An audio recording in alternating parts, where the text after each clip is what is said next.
और उधर आम आदमी पार्टी ने आज प्रदर्शन का ऐलान किया है, जिसके बाद दिल्ली मेट्रो के लोक कल्याण मार्ग मेट्रो स्टेशन को बंद कर दिया गया है। अरविंद केजरीवाल की गिरफ्तारी के खिलाफ आम आदमी पार्टी लोक कल्याण मार्ग पर, प्रधानमंत्री का आवास वहां पर है, उसके बाहर प्रदर्शन करने वाली है। ऐसे में पीएम आवास के पास पटेल चौक और सेंट्रल सेक्रेटरीट मेट्रो स्टेशन का भी एक एक गेट बंद कर दिया गया है। लोक कल्याण मार्ग पर जो मेट्रो स्टेशन है उसे बंद कर दिया गया है और ये पूरा इलाका जो है वहां पर सुरक्षा जबरदस्त तरीके से बढ़ा दी गई है। हाँ, इसकी सूचना हमें भी है। इस चीज़ की कोई परमिशन नहीं है, मैं सबको बता देना चाहता हूँ। और सफिशिएंट लॉ एंड ऑर्डर और सिक्योरिटी अरेंजमेंट हमने लगा रखा है, कंसीडरिंग एवरी पर्सपेक्टिव कि स्नैप डेमोन्स्ट्रेशन या किसी और तरीके का भी डेमोन्स्ट्रेशन वहाँ पे करते हैं, 2-4 आदमी आके करते हैं या एक ग्रुप आके करता है, उसके लिए हमने वहाँ पे अपना सफिशिएंट पीएम रेजिडेंस, पीएमओ और अलग और इम्पोर्टेंट जो जगह हैं उन सभी पे ही हमने अपना सिक्योरिटी और लॉ एंड ऑर्डर डिप्लॉयमेंट किया हुआ है। और इसी को देखते हुए पटेल चौक मेट्रो स्टेशन पर भारी संख्या में पुलिस और अर्धसैनिक बल तैनात कर दिया गया है। ग्राउंड जीरो से हमारे सहयोगी जावेद मंसूरी की यह रिपोर्ट देखिए। अरविंद केजरीवाल की गिरफ्तारी के विरोध में लगातार आम आदमी पार्टी का प्रोटेस्ट जारी है। आज आम आदमी पार्टी ने पीएम आवास के घेराव का ऐलान किया है और जिस जगह आम आदमी पार्टी के कार्यकर्ता जुड़ेंगे वो पटेल चौक मेट्रो स्टेशन जगह तय की गई है। और आप यहाँ पर देखिए किस तरीके से दिल्ली पुलिस की तैनाती है। भारी संख्या में यहाँ पर आपको दिल्ली पुलिस के जवान नजर आएंगे, अर्धसैनिक बलों के जवान आपको यहाँ पर नजर आएंगे। आपको बता दें इसी प्रोटेस्ट के मद्देनजर पटेल चौक और सेंट्रल सेक्रेटेरिएट मेट्रो स्टेशन का एक गेट बंद कर दिया गया है, जबकि लोक कल्याण मार्ग की एंट्री एग्जिट के लिए बंद कर दिया गया है। लोक कल्याण मार्ग पीएम आवास के सबसे पास जो नज़दीक में मेट्रो है उसको बंद कर दिया गया है। अगर मैं आपको तस्वीर यहाँ पर दिखाऊं तो अभी यहाँ पर तैनाती पुलिस की बहुत ज़्यादा है। आम आदमी पार्टी के कार्यकर्ताओं और समर्थकों के लिए जो प्रोटेस्ट है यहाँ आसान नहीं रहने वाला है, क्योंकि इसी प्रोटेस्ट के मद्देनज़र नई दिल्ली इलाके में भारी संख्या में पुलिस तैनात है। अर्धसैनिक बल जगह जगह तैनात किए गए हैं। कई इलाकों में कई सड़कों पर रूट डाइवर्ट भी किया गया है। इसी प्रोटेस्ट के मद्देनज़र 10 बजे जो आम आदमी पार्टी के कार्यकर्ता हैं वो पटेल चौक मेट्रो स्टेशन पर जुटेंगे और उसके बाद पीएम आवास का घेराव करने के लिए कूच करेंगे। प्रोटेस्ट लगातार चल ही रहा है इसी कड़ी में और अभी आज आम आदमी पार्टी ने पीएम आवास के घेराव का ऐलान किया है। ये पटेल चौक मेट्रो है। अभी यहाँ पर स्थिति आपको कंट्रोल में नज़र आ रही है, लेकिन इसका एक गेट बंद कर दिया गया, ये बताया जा रहा है। और इसी के साथ साथ केंद्रीय सचिवालय का एक गेट भी बंद कर दिया गया है। तो तमाम जो बंदोबस्त है वो किए जा रहे हैं। देखना होगा कि आम आदमी पार्टी के जो कार्यकर्ता हैं क्या वो पीएम आवास की तरफ बढ़ पाएंगे या नहीं। कैमरा पर्सन निजाम के साथ जावेद मंसूरी, न्यूज़ 18 इंडिया, दिल्ली। तो अरविंद केजरीवाल की गिरफ्तारी के खिलाफ आम आदमी पार्टी आज सड़कों पर उतरने वाली है और कहा गया है कि प्रधानमंत्री आवास का घेराव करेगी। तो इसको देखते हुए जबरदस्त तरीके से सुरक्षा बढ़ा दी गई है। पटेल चौक की तस्वीरें हम आपको दिखाएं, उसके अलावा लोक कल्याण मार्ग के आसपास भी सुरक्षा बेहद कड़ी कर दी गई है। प्रधानमंत्री का आवास वहां पर है और जो लोक कल्याण मार्ग का मेट्रो स्टेशन है उसे बंद किया गया है। उसके अलावा पटेल चौक और साथ ही साथ सेंट्रल सेक्रेटरीट, ये जो 2 मेट्रो स्टेशन है इनके एक एक गेट बंद कर दिए गए हैं एहतियातन। वहीं बीजेपी भी अब से कुछ ही देर में अरविंद केजरीवाल और आम आदमी पार्टी के खिलाफ हल्ला बोलने वाली है। यानी बीजेपी ने भी अब पूरी तैयारी करके रखी है और आम आदमी पार्टी के खिलाफ बीजेपी भी प्रदर्शन करने वाली है। तो दोनों तरफ की तस्वीरें हम आपको दिखा रहे हैं। एक तरफ आम आदमी पार्टी प्रधानमंत्री आवास का घेराव करेगी, ऐसा आह्वान उनकी तरफ से किया गया है। उसको देखते हुए सुरक्षा के जबरदस्त बंदोबस्त कर दिए गए हैं। लोक कल्याण मार्ग मेट्रो स्टेशन को बंद किया गया। उसके अलावा सेंट्रल सेक्रेटरीट और पटेल चौक वाला जो मेट्रो स्टेशन हैं उनके एक एक गेट बंद किए गए हैं। और दूसरी तरफ बीजेपी जो है वो भी आज प्रदर्शन करेगी। तो दोनों ही पार्टियां जो हैं वो आज प्रदर्शन करने वाली हैं।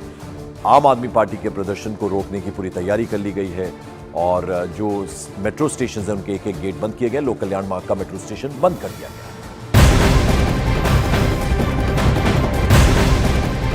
और मॉर्निंग प्राइम में अब बात करेंगे कंगना रनौत और सुप्रिया सुनेत के विवाद की। दरअसल मंडी से कंगना रनौत को बीजेपी ने लोकसभा का कैंडिडेट घोषित किया तो कांग्रेस की राष्ट्रीय प्रवक्ता सुप्रिया सुनेत के इंस्टाग्राम अकाउंट पर एक पोस्ट आया जिसमें कंगना की एक फोटो के साथ विवादास्पद बात कही गई थी। सुनेत की इस पोस्ट से विवाद पैदा हुआ, सुप्रिया सुनेत पर हमले होने लगे तो सुप्रिया सुनेत ने इस पोस्ट को डिलीट कर दिया और इस पर सफाई ये दी कि उनका फेसबुक और इंस्टाग्राम अकाउंट कई लोग चलाते हैं, उनमें किसी आदमी ने बेहद घृणित और आपत्तिजनक पोस्ट की। उन्होंने दावा किया कि उस व्यक्ति की तलाश की जा रही है। उन्होंने ये भी दावा किया कि मैं एक महिला हूं और महिला के विषय में इस तरह की बात नहीं कर सकती। हालांकि सुप्रिया की इस सफाई के बावजूद यह मामला ठंडा नहीं पड़ा है। बीजेपी लगातार हमलावर है। मेरे फेसबुक और इंस्टाग्राम अकाउंट का एक्सेस कई लोगों के पास है। उसमें से किसी एक व्यक्ति ने आज एक बेहद घृणित और आपत्तिजनक पोस्ट की। मुझे जैसे ही पता चला, मैंने सर्वप्रथम उस पोस्ट को डिलीट किया, क्योंकि जो कोई भी मुझे जानता है वो अच्छी तरह से जानता है कि मैं कभी भी किसी भी महिला के खिलाफ व्यक्तिगत भद्दी और भोंदी टिप्पणी कर ही नहीं सकती हूं। मैं इसकी घोर विरोधी हूं। और कांग्रेस नेता सुप्रिया श्रीनाथ के उस पोस्ट पर कंगना रनौत समेत बीजेपी के कई नेताओं ने हमला बोला है। कंगना रनौत ने सोशल मीडिया पर लिखा कि महिलाओं का अपमान करने से हर किसी को बचना चाहिए। साथ ही साथ कंगना ने यह भी कहा कि सभी महिलाएं गरिमा की हकदार हैं। महिलाओं के शरीर पर टिप्पणी करना सरासर गलत है, ये कहा है कंगना रनौत। और सोशल मीडिया एक्स पर उन्होंने लिखा, प्रिय सुप्रिया जी, एक कलाकार के रूप में अपने 20 वर्ष के करियर में मैंने हर तरह की महिला की भूमिका निभाई है। क्वीन फिल्म में एक भोली लड़की से लेकर धाकड़ फिल्म में एक जासूस तक, मणिकर्णिका में एक देवी से लेकर चंद्रमुखी में एक राक्षसी तक, रज्जो में एक सेक्स वर्कर से लेकर थलेवी में एक क्रांतिकारी नेता तक। हमें अपनी बेटियों को पूर्वाग्रहों के बंधनों से मुक्त करना होगा। हमें उनके शरीर के अंगों के बारे में जानने से ऊपर उठना होगा और सबसे बढ़कर हमें सेक्स वर्कर की चुनौतियों को गाली की तरह उपयोग नहीं करना चाहिए। हर महिला अपने सम्मान की हकदार है। ये एक्सपोज किया है कंगना रनौत ने। और अरुण सिंह हमारे सहयोगी लगातार हमारे साथ बने हुए हैं। अरुण, अब ये लगातार बीजेपी की तरफ से मांग उठ रही है कि वो या तो माफी मांगे और साथ ही साथ चुनाव आयोग में एनसीडब्ल्यू जा रहा है और अभी तक किसी शीर्ष नेता ने इस पर टिप्पणी नहीं की है। इसको लेकर बीजेपी लगातार हमलावर है। देखिए, सुप्रिया श्रीनाथ से अभी थोड़ी देर पहले मेरी बात हुई थी। उन्होंने कहा था, देखिए मैंने पूरी सफाई दे दी और मैं सिर्फ सफाई नहीं दे रही हूँ, मुझे बहुत बुरा लग रहा है और मैं ये बात जांच भी कर रही हूं अपने स्तर पर कि हमारे दफ्तर में जिन लोगों के पास एक्सेस था उनमें से किसने ये बदमाशी की है। तो वो अपनी तरफ से उनका ये कहना था कि मैं जांच भी कर रही हूं और जो दोषी होगा उसके खिलाफ कार्रवाई भी करेगी पार्टी, क्योंकि जितने भी लोग हैं वो प्रोफेशनल लोग हैं जिनको मैंने पासवर्ड अपना दिया था और जो लोग मेरे सोशल मीडिया को हैंडल करते हैं। तो सुप्रिया श्रीनाथ की तरफ से लगातार कहा जा रहा है कि उनका न इरादा ऐसा था, न वो ऐसा कर सकती हैं। और वो खुद भी कह रही हैं कि जब मैं ब्रजभूषण शरण सिंह के खिलाफ मामले उठाती हूँ, भारतीय जनता पार्टी के नेताओं के खिलाफ इस तरह के मामले उठाती हूँ, तो मैं ऐसा कैसे कर सकती हूँ। लेकिन बीजेपी लगातार हमलावर है और बीजेपी उनसे सवाल पूछ रही कि अगर ऐसा है तो आपने एफआईआर क्यों दर्ज नहीं कराई, आप पुलिस के पास क्यों नहीं गई, आपको कंप्लेंट करना चाहिए। और नेशनल कमीशन फॉर वुमेन ने भी इस मामले में हस्तक्षेप अब कर दिया है। तो जाहिर सी बात है आने वाले दिनों में पंकज इसकी जांच होगी और ये तय हो जाएगा उसमें। पर अरुण, सीधे सीधे आपके ट्वीट कौन हैंडल कर रहा है, आपका इंस्टा कौन हैंडल कर रहा है, जिम्मेदारी तो आपकी है ना। कोई आपसे बिना पूछे कैसे कोई ट्वीट कर सकता है? या तो हैक हो गया हो तो बात अलग है, लेकिन अगर 6 लोग हैंडल कर रहे हैं, जिम्मेदारी तो आपकी है। देखिए, प्राइमा फेसाई हमेशा जो भी नेता होता है, आजकल ऐसा है कि प्रोफेशनल लोग संभालते हैं उनके सोशल अकाउंट। जो भी नेता, वो तो सोशल मीडिया की हेड भी है, तो उनके पास तो बहुत बड़ी टीम है। हो सकता है उसमें से कुछ लोग संभालते हो, लेकिन आपने एकदम सही कहा, जो अंतिम जिम्मेदारी होती है उस व्यक्ति की होती है जिसके नाम से हैंडल है या जिसके नाम से हैंडल चल रहा है। तो सुप्रिया श्रीनाथ की जिम्मेदारी जरूर बनती है, लेकिन उनका यह कहना था कि अब मैं सोशल मीडिया की हेड हूं, तो कई लोग हैं जिनको एक्सेस है मेरे अकाउंट्स में, तो उनमें से किसने ये किया कि मैं उसको पता कर रही हूं, तैयारी कर रही हूं कि उसके खिलाफ कार्रवाई हो। और दूसरी बात, उन्होंने कहा सोशल मीडिया हैंडल की हमने शिकायत भी कर दी है उस प्लेटफॉर्म पे, मेटा प्लेटफॉर्म पे, कि ये जो उनके नाम से एक पैरोडी अकाउंट बनाया गया, वहां से सामग्री उनके अकाउंट से, मेन अकाउंट से कैसे शेयर कर दी गई, इस बात की जांच वो कर रही है इंटरनल रूप से खुद। ठीक, मैं लौटता हूं आपके पास, बने रहे अरुण हमारे साथ। कांग्रेस नेता सुप्रिया श्रीनाथ के विवादास्पद पोस्ट के बाद राष्ट्रीय महिला आयोग एक्शन में है। नेशनल कमीशन फॉर वुमेन ने विवादास्पद पोस्ट को लेकर सुप्रिया श्रीनाथ के खिलाफ शिकायत कर दी। इसके साथ ही साथ भारत के चुनाव आयोग को पत्र भेजकर उनके खिलाफ तत्काल और सख्त कार्रवाई की मांग की है। वहीं एनसीडब्ल्यू की अध्यक्षा रेखा शर्मा ने कंगना रनौत को एक योद्धा बताया और उनके खिलाफ अपमानजनक टिप्पणी की गरिमा के खिलाफ उसे बताया है। तो आपको बता दें, सुप्रिया श्रीनाथ के खिलाफ महिला आयोग का जबरदस्त एक्शन सामने में आ रहा है और एनसीडब्ल्यू ने बाकायदा इसके बारे में चुनाव आयोग से भी सख्त कार्रवाई की मांग कर दी है। राष्ट्रीय महिला आयोग की अध्यक्षा रेखा शर्मा कंगना रनौत के सपोर्ट में जमकर बोली। सोशल मीडिया एक्स पर एनसीडब्ल्यू ने लिखा कि राष्ट्रीय महिला आयोग सुप्रिया श्रीनाथ और एचएस अहीर के अपमानजनक आचरण से स्तब्ध है। सोशल मीडिया पर कंगना के बारे में अभद्र और अपमानजनक टिप्पणी कि ऐसा व्यवहार असहनीय है और महिलाओं की गरिमा के खिलाफ है। रेखा शर्मा ने भारत के चुनाव आयुक्त को पत्र भेजकर उनके खिलाफ तत्काल और सख्त कार्रवाई की मांग की है।